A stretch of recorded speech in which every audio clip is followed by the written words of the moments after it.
साथियों नमस्कार। ग्लोबल ज्ञान चैनल पे आपका स्वागत है।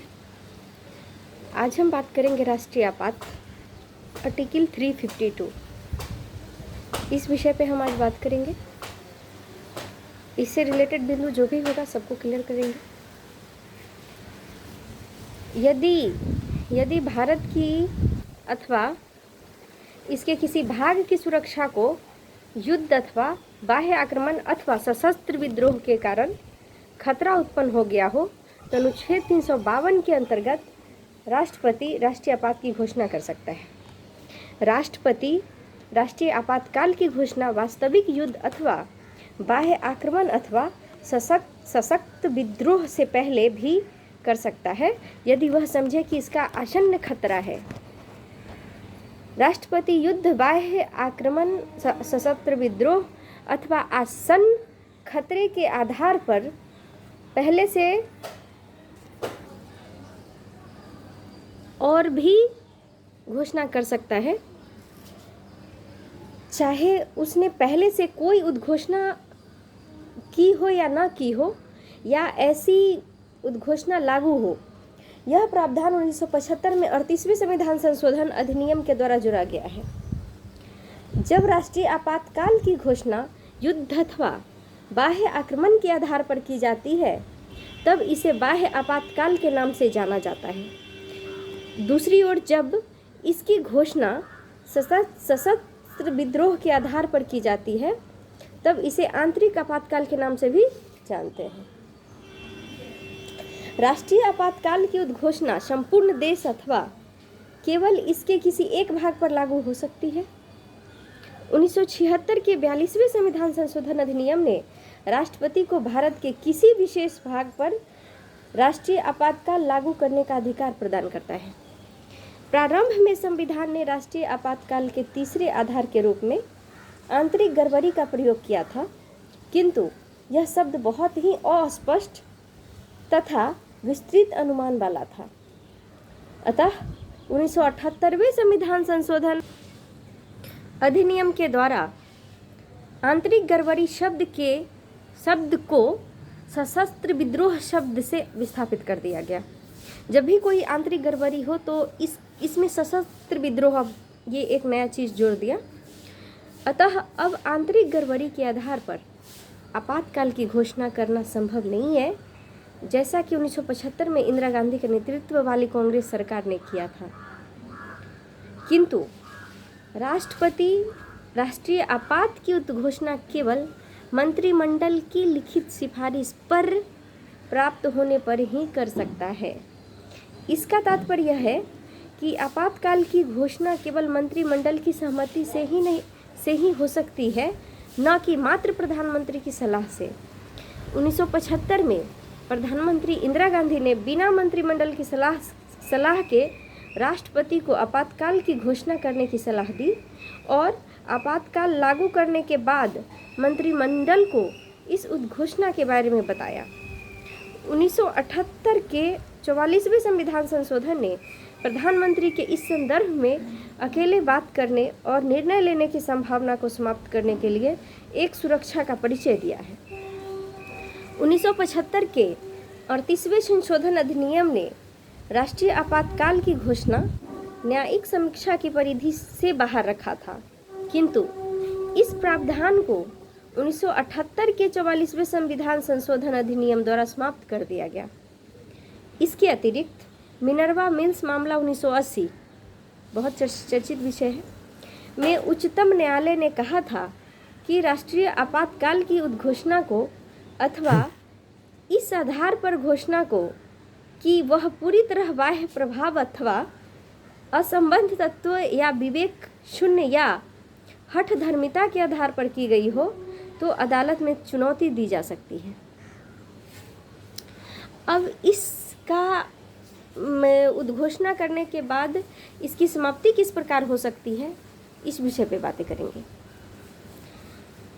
तो संसद के दोनों सदनों द्वारा आपातकाल की उद्घोषणा जारी होने के 1 माह के भीतर अनुमोदित होनी आवश्यक है।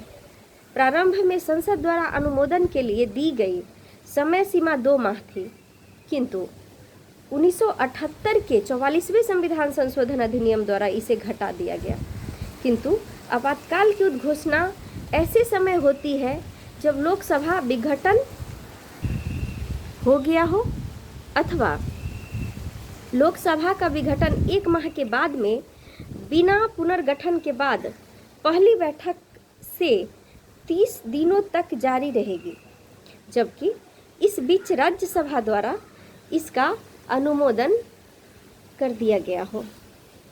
यदि संसद के दोनों सदनों से इसका अनुमोदन हो गया हो तो आपातकाल 6 माह तक जारी रहेगा तथा प्रत्येक 6 माह में संसद के अनुमोदन से इसे अनंत काल तक बढ़ाया जा सकता है।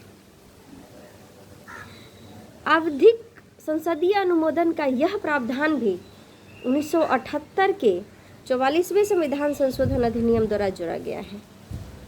इसके पहले आपातकाल एक बार संसद द्वारा अनुमोदन के पश्चात मंत्रिमंडल की इच्छानुसार प्रभावी रह सकता है, किंतु यदि लोकसभा का विघटन 6 माह की अवधि में आपातकाल को जारी रखने के अनुमोदन के बिना हो जाता है, तब उद्घोषणा लोकसभा के पुनर्गठन के बाद पहली बैठक से 30 दिनों तक जारी रहती है,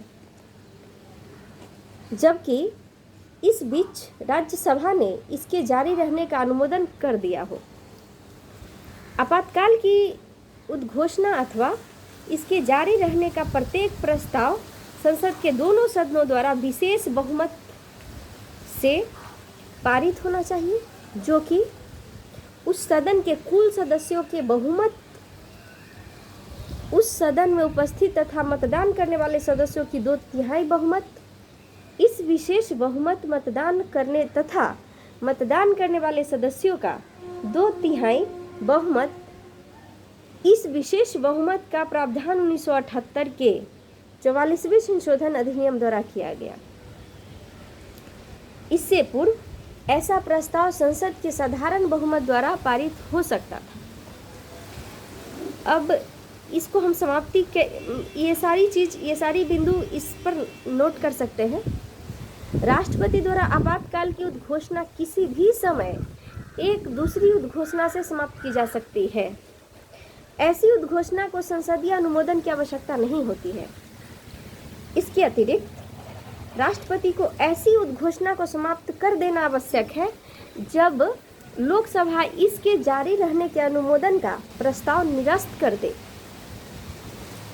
यह सुरक्षा उपाय भी 1978 के 44वें संशोधन अधिनियम द्वारा पेश किया गया था।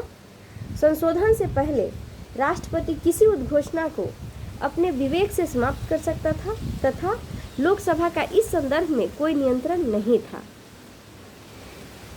1978 के 44वें संशोधन अधिनियम ने यह प्रस्ताव भी की है कि यदि लोकसभा की कुल सदस्य संख्या के 1/10 सदस्य स्पीकर यानी अध्यक्ष को अथवा राष्ट्रपति को लिखित रूप से नोटिस दे दे तो 14 दिन के अंदर उद्घोषणा के जारी रहने के प्रस्ताव को अस्वीकार करने के लिए सदन की विशेष बैठक विचार विमर्श के उद्देश्य से बुलाई जा सकती है। उद्देश्यों उद्घोषणा के अस्वीकार करने का प्रस्ताव उद्घोषणा के जारी रहने के अनुमोदन के प्रस्ताव से 2 तरह से प्रस्ताव भिन्न होता है। पहला केवल लोकसभा से ही पारित होना आवश्यक है, जबकि दूसरे को संसद के दोनों सदनों से पारित होने की आवश्यकता है। पहले को केवल साधारण बहुमत से स्वीकार किया जाता है, जबकि दूसरे को विशेष बहुमत से स्वीकार किया जाता है। आपातकाल की उद्घोषणा के राजनीतिक तंत्र पर तीव्र तथा दूरगामी प्रभाव होते हैं।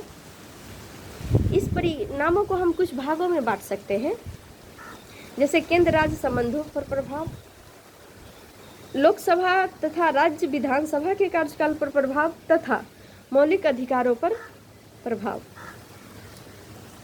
साथियों, आशा करती हूँ यह वीडियो आपकी प्रतियोगी परीक्षा में जरूर सहायक साबित होगी। धन्यवाद। नमस्कार।